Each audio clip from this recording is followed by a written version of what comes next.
Hello, I'm Jeff White. I'm an author and investigative journalist, and this is another in the series of videos I'm making about how to write a book, or how I go about writing a book. I realised in the last video I missed something out. In Scrivener, there's a way that I set things up when I'm ready to start writing. I'm going to show you Scrivener right now.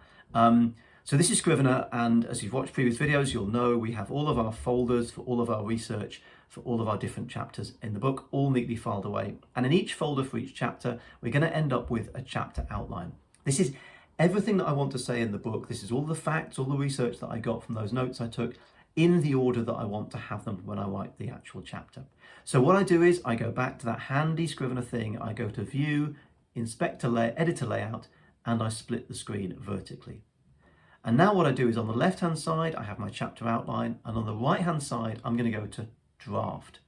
Now, Draft at the moment is empty because Draft is where you're going to write the book. So imagine this is the first chapter that we're writing of the book. What I do is create a new file in there. Let's call it Chapter 1. And I start taking the chapter outline material from the left. I go all the way up to the top, to the beginning of where I want the chapter outline to be, and I've got my teaser intro. So I take those notes and I start writing the chapter over here in the actual chapter thing. So I've got my notes, my chapter outline on the left, and I'm simply taking that outline and sticking it into the actual chapter on the right. And that's how you can turn those 3,000 words of notes or so into an 8,000 or 9,000 word chapter. Now, the next stage, having done all of that, is the fact-checking stage. Now, fact-checking is something that you have to do. The chapter, the way you've written it, if you follow the practice I've been talking about, is going to be quite scrappy. It's going to need checking. There's going to be things that you made up, that you left, that you weren't sure about. There's going to be bits of text that you wrote in the form of a limerick, or there's a joke that doesn't quite work. Now is the time, having spent those few days writing, you now have to spend those few days fact-checking. And you go back through the chapter, and you have to, each time you've written the word check, you have to check what you wrote, make sure it's factually correct. But you can compare what you've written to the chapter outline. And that's the useful thing, again, about having that split screen, just to go back to Scrivener.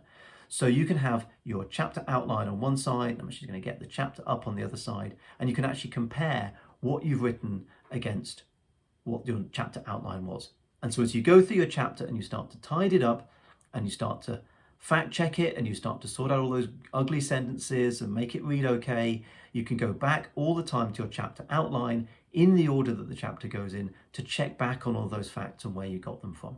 So fact checking is happening on this level. I'm doing it to my own chapters.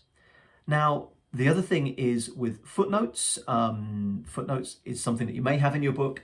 If you're anything like me, and it's narrative non-fiction, you will be expected to do footnotes. Now, footnotes is absolute head shrinker if you leave it till the very end, which is what I did with my first book. Never again. I now make footnotes in each chapter as I write them, and that's part of the fact-checking process. But again, it is super easy if you've got your chapter outline and your notes here. So in your chapter on the right-hand side here, you can see there's little blue indications where the footnotes are. I can bring up my view and my inspector, which is where the footnotes are living. And on the right-hand side, you'll start to see the footnotes appear. It takes a little time because there are quite a few footnotes in this chapter. One thing I would say, one piece of advice I would give is try and get from your publisher their format for how they want the footnotes done at the beginning, because you do not want to have to go back through all your footnotes at the end and reformat them. Some publishers like you to have the author's name, then the article name, or the book name. Some want the book name first, then the author's name. Just make sure you've got the style guide first of all, or get them to send you a copy of a book that's got their footnotes in it so you can just copy them. And simply with the footnotes, you're going through, and wherever you want to put a footnote in, you can just insert a footnote, and away you go. And it will bring up a footnote and you can put it in. Now, of course, you immediately know where that footnotes come from, because over here on the left-hand side, you have your chapter outline, which shows you where you got all of the different pieces of information from.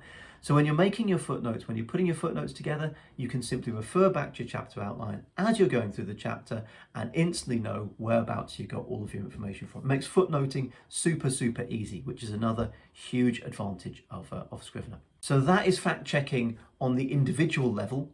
What I didn't tell you is that fact-checking also goes on a whole other level, which happens when you hand over the manuscript to your publisher. But that means you've finished the book. Because if you follow this process along, if you follow the research, then the writing and the fact checking, and you do that for chapter after chapter, and you stick to the schedule that you wrote at the very beginning, at a certain point, you have a book. Now, just before we go on logistically, I want to go back quickly to Scrivener and show you how you actually compile the book. And what we end up here with is chapters, chapters and chapters and chapters. Now, Scrivener usefully has a little function here, which is compile. You hit the compile button, and it brings up a dialog which allows you to compile the whole manuscript, all of the chapters you've written, everything that you've got, into a Word document or a PDF document. You can compile it up here for lots of different formats, rich text format if you want that, ebook publishing and so on. And you can choose lots of different things like where you're going to have the footnotes. Are they going to be the end of the book, at the end of each chapter and so on. So that's your compile function. And what you can do is basically hit that compile button and it will create a Word document or a PDF of the entire book. I suggest you use a Word document for the moment, and you can send that across to the publisher. It is a wonderful, wonderful moment. You have finally, well done to you, finished the book, written the whole thing. It's everything you hoped it would be. It's everything you dreamed it would be. I will give you one further piece of advice. Don't look at the file size, because you've spent months, probably years working on this thing. And when you look at the file size, it's like 800K. And you think to yourself, how can it be less than an MP3's worth of work? Don't worry about that.